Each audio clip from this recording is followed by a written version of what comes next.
let's determine the moment of inertia of a big wheel. Here we have a big wheel, and on the side it's attached here at the center, and there's a string going around here, and on that string is a little mass hanging. And our disk here has a radius r, and we now want to know in a little experiment what the moment of inertia is of this disk. And what we have to do is we have to drop this mass to the ground, and we need to measure what the height is here, and we need to measure how long it takes to drop. So we need to measure t. So how we're going to go about that? Well, a moment of inertia, that probably has something to do with the torque of this wheel, so we have to start doing a torque analysis. So torque about the center of mass equals moment of inertia about the center of mass times the angular acceleration. And we need to recall that the torque is the product of the radius times the perpendicular force. So we're going to have r here, and then the force that's acting on this wheel here is actually this tension force here. So we're going to have RT here.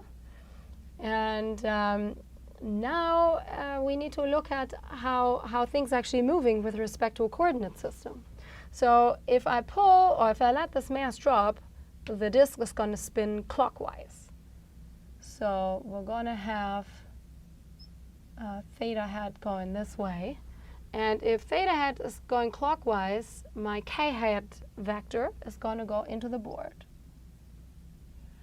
And if k hat is going to go there, well then, and it's rotating clockwise, the angular acceleration is going to go in the k hat direction. And if that is the case, then our torque is going to follow suit. So torque also goes into the board. And so that means here we're going to deal with the k hat direction, and we're going to have I, Cm, and then alpha z in the k hat direction. Okay, so we can solve this for I, RT over alpha z. Okay, well, that's pretty good, but we have two unknowns in here, the t and the alpha z, and we can use some other concepts to actually get information on those.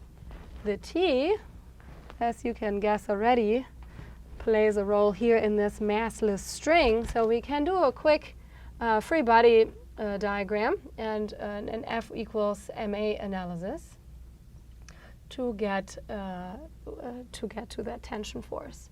So we have our little mass m here, gravity is acting on it, and we have this tension force here, and we're going to put j hat down.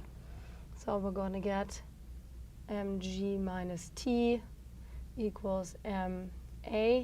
It's only going to go in the y direction, so we can just leave it here. We can do this. We can solve this for t, and then we have m g minus a.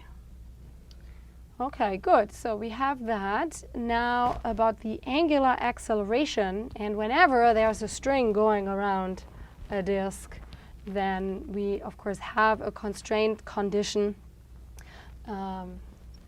because the linear acceleration of this little mass going down is related to the radius of the disk times the angular acceleration. So we can solve this for alpha, and then we have a over r. So let's put that in here. R, then we have mg minus a over a, and then we get another r here, and we can write that just a little bit more compact, mr squared g over a minus 1. Good.